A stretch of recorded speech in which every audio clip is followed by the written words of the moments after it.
Assalamualaikum warahmatullahi wabarakatuh. Kami dari kelompok 6 fisiologi akan menjelaskan faktor yang mempengaruhi suhu tubuh. Di sini perkenalkan, nama saya Devi Nur Azlenda. Saya Epi Hardini. Saya Ratnatul Fadia. Saya Dila Mastula. Saya Ria Kheratul Diani. Baik, selamat menyaksikan pemaparan tugas dari kami. Baik, di sini saya akan menjelaskan definisi suhu tubuh. Sebagian besar manusia melakukan aktivitas pada lingkungan yang normal, yaitu pada suhu sedang pada daratan yang tidak terlalu jauh dari atas permukaan laut. Definisi suhu tubuh dibagi menjadi dua. Yang pertama yaitu di dalam tubuh energi panas dihasilkan oleh dua jaringan aktivitas, terutama dalam otot, kemudian juga dalam alat keringat, lemak, tulang, jaringan ikat, serta saraf. Selanjutnya, energi panas dihasilkan dan distribusikan ke seluruh tubuh melalui sirkulasi darah. Yang kedua yaitu sistem termogulator. Tubuh harus mencapai dua gradien suhu yang sesuai, yaitu antara suhu inti dengan suhu permukaan. Yang kedua, antara suhu permukaan dengan suhu lingkungan. Dari keduanya, gradien suhu inti dengan suhu permukaan adalah yang terpenting untuk keberlangsungan fungsi tubuh yang optimal. Selanjutnya, pertukaran panas dengan lingkungan sekitar berlangsung melalui alat pernapasan dan kulit. Baiklah, saya akan menjelaskan tentang organ pengatur suhu tubuh, yaitu hipotalamus. Hipotalamus berada di pusat otak yang bertugas untuk mengatur suhu tubuh kita. Jika suhu tubuh kita naik, artinya hipotalamus sedang melakukan sesuatu. Bakteri dan virus bisa masuk ke tubuh kita melalui mulut. Setelah itu, mereka akan masuk ke dalam darah dan mengeluarkan cairan yang membuat kita sakit. Saat cairan itu menyebar di dalam darah, hipotalamus akan mendapat sinyal khusus. Saat mendapat sinyal khusus, hipotalamus akan segera langsung menaikkan suhu tubuh kita. Secara biologis, tubuh mempunyai beberapa mekanisme untuk mempertahankan suhu tubuh, yang dimana satu, suhu tubuh ini diperhatikan dalam batas yang sempit. Tubuh dapat mentoleransi variasi suhu tubuh sekitar 2 cm dari permukaan tubuh. Suhu tubuh dapat bervariasi sekitar 15 Celcius di atas atau di bawah suhu inti tanpa memberi efek yang berbahaya. 2. Mekanisme kontrol otomatis dari sistem saraf dan endokrin yang bekerja bila suhu inti atau kulit berubah. Mekanisme ini menyulitkan pengukuran kering panas. 3.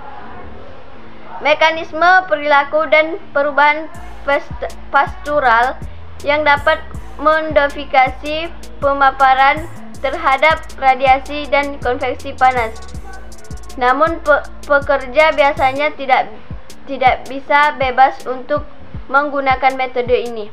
4. Penggunaan pakaian yang cocok dan menciptakan lingkungan yang protektif mulai dari api pemasangan sampai ASI.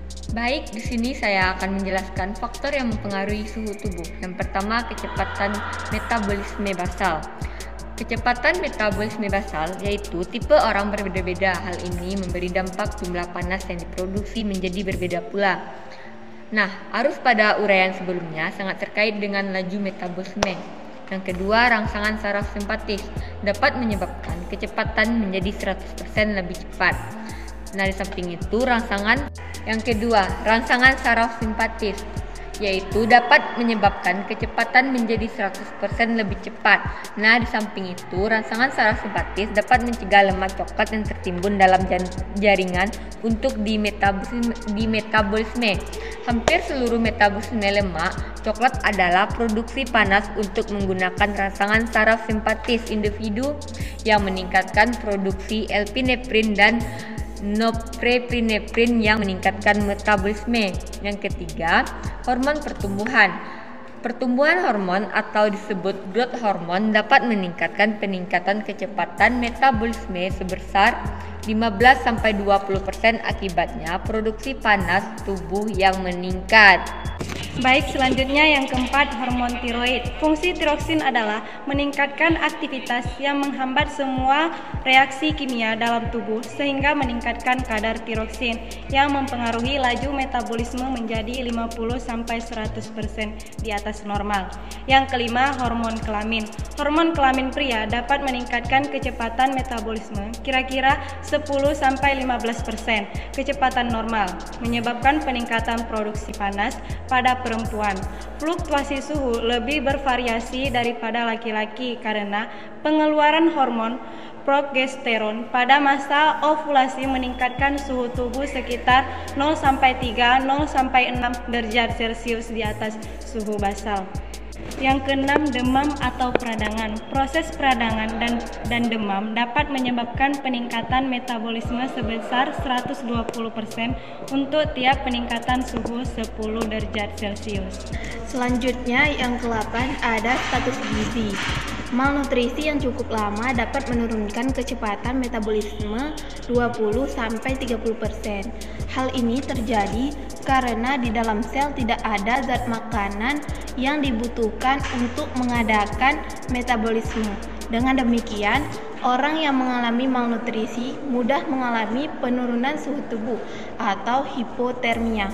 Selain itu, individu dengan lapisan lemak tebal cenderung tidak mudah mengalami hipotermia karena lemak merupakan isolator yang cukup baik, dalam arti lemak mengalirkan panas pada kecepatan sepertiga kecepatan jaringan yang lain.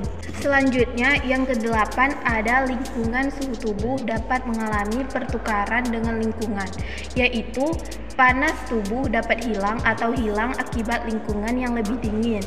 Begitu juga sebaliknya, lingkungan dapat mempengaruhi suhu tubuh manusia. Perpindahan suhu antara manusia dan lingkungan terjadi sebagian besar melalui kulit. Proses kehilangan panas melalui kulit dimungkinkan karena panas mati. Proses kehilangan panas melalui kulit dimungkinkan karena panas mati melalui pembuluh darah dan juga disuplai langsung ke plexus arteri kecil melalui anastomosis arteriovenosa yang mengandung banyak otot. Baik, terima kasih telah menonton video kami. Semoga kita dapat mengambil pelajaran dari video ini. Terima kasih. Assalamualaikum warahmatullahi wabarakatuh.